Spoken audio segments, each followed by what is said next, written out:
Was I about to get burgled? Or did he just want a friendly conversation? Stay tuned to find out. So another day working on the bed. I go to my usual little spot and of course unpack the van. But if you notice, we do actually have a friend parked behind us today. You'll find out more about that later.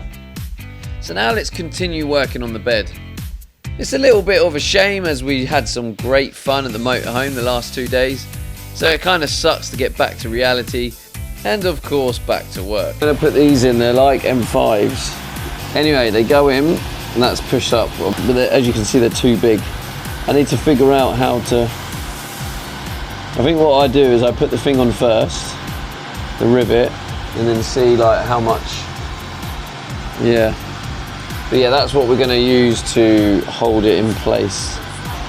Or another thing is I can take cuts of this and stick it on. I think at this point I decided to go with the cutting off wood pieces and just sticking that on.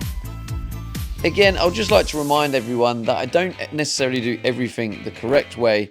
Sometimes it's about improvising with what you have in front of you. If you have an unlimited budget, then of course you could do everything properly. But in my case, I don't, unfortunately. But while working, I got interrupted. Hi, mate. Huh?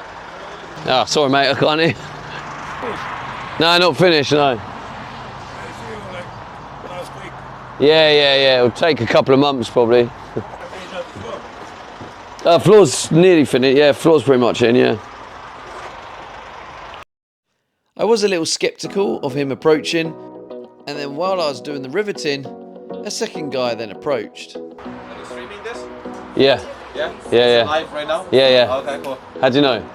So the camera. Oh, okay. You know Twitch? Twitch, yeah. Oh, okay. Gamer, so of course I do. Oh, you're a gamer? Yeah, Twitch, live Twitch. Nice. SteveyDe if you wanted to check it out. Turns out it was just a friendly man approached me in a balaclava. I'll drop you a follow. Cheers, mate. But the interaction doesn't end there, and stay tuned to find out what happens next. Sound. Alright, mate, have a good one, yeah? Yeah, you too. There we go. Someone who actually knows Twitch. So anyway, back to the riveting. It turns out riveting this area is very risky. As you can see, I could easily accidentally drill through the first layer of metal and into the external layer. And then this would just put a hole in my van, which would not be ideal.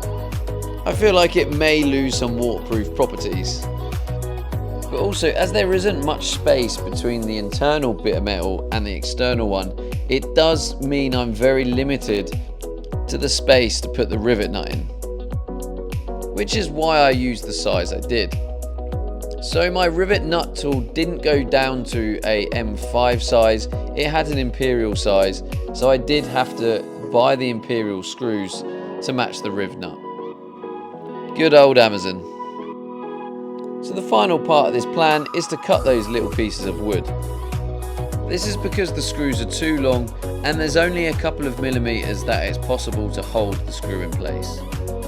And then just when I thought the interaction was over... Come here, take a break, man. Huh? Come here, take a break. Oh, you actually got a barbecue in there? You guys like sausages, but this is the proper sausage. It actually is a barbecue? Yeah. It actually is a barbecue. They were joking about it being a barbecue. No, well. it is actually a barbecue. No, I'm okay, I've eaten, but thank you. Yeah, Well, but thank try you. at least a bite. Try it. Just take it home, whatever, but try it. This is the real sausage, man. We make it. You make it? Yes. Do you? Yeah. Where's it from? Romania. Romania? You're from Romania? Yeah, No, I haven't been to Romania yet. Yeah? I'm planning to go there, but I haven't been yet. You should. Yeah. Good. All my friends, all my English friends, they went over there and say, oh my days, the food, girls, all that. Yeah. So it turns out these friendly gentlemen just wanted to share the joy of their food. What do you think about it? Okay. Yeah, good. That's a real sausage. Real sausage. Just says wakes up in Romania long. Have a glass of wine as well, if you want. I'm okay, but thank you. Nice one, thank you. Appreciate it. More closer look to the actual barbecue. There we go.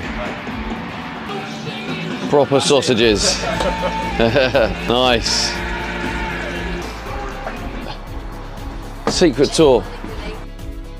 So after my well-deserved break, it was back to work. And I definitely felt that the impact driver helped me speed things up. Using the ratchet constantly is tiring and just uses up a load of time. So here I'm pre-drilling a hole in the little adapter. I'm just going to call it an adapter. I don't actually know what it's called. And then all I do is add a washer and screw it on. I then obviously repeat this process to all 3 of the support beams. So once all 3 have been done, the next thing I wanted to work on was just giving extra support to the wood by adding 2 metal plates. Again, some people may think I'm over-engineering this, but I'd rather over-engineer than under-engineer, and it fall apart on me.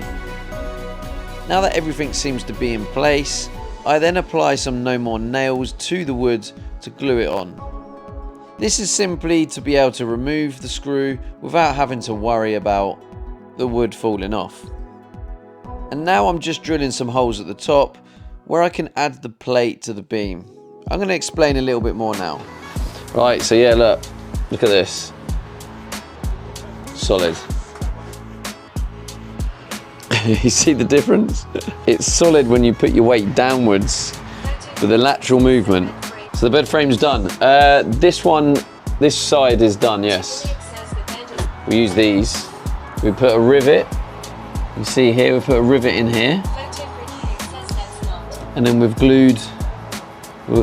I'm waiting for this glue, hopefully this will settle. So once that's dry, it'll be easier to take these on and off without this bit being an issue, because the screws were too long. Yeah, basically we just riveted into these, so it's got 3 points, which holds it in, so it's solid. So that's pretty solid. And then what I've just done here is I've just glued, using the No More nails, I've glued in some more of these rivets. Unfortunately they're imperial size, I think 1024, whatever that means. I don't know what it means, but I'm going to buy some more. That's going to be for this plate. Screw the beam down onto this to stop the movement going up. And then it's going to have nut and bolt going into the beam on this bit. So it's just going to hold it, just to hold it down in place. I wanted to do that instead of screw it in, is I wanted it to be easily removable. So I can literally just keep removing this as many times as I need, because I am going to keep needing to remove them beams, because when I'm working around, I don't want this bed to be permanently in, because that's just going to be an absolute nightmare. So what do you guys think of my structure so far? Please leave comments down below. And again, if you like my content, please hit that like and subscribe. And while I started packing up, we had another interaction with our good friend. Ran out of gas first time. Oh, you ran out of gas? Oh yeah, did you? Like 5 minutes away from the spot, and I ran out of gas. I've never run out of gas in a car, but when I had a bike, I ran out of gas. Well, I don't know. Well, what I did is I switched to reserve, went to the fuel station, then forgot to switch it back. Oh, okay. So I ran out and went, oh, switch it, and I was like, no, and I actually did run out, so I had to walk. All right, take it easy, bro. Thanks for the sausage. So after shouting one of the strangest comments I have ever shouted, thanks for the sausage, to a random stranger, I continue to pack up. There wasn't much visual progression today, but as always, any progression is progression. So if you're converting your own campervan, then just remember that any progression is progression. Don't allow the slow progression days to put you down. This is just how it is. Once again, I appreciate your support, and I'll see you guys in tomorrow's video. Peace out.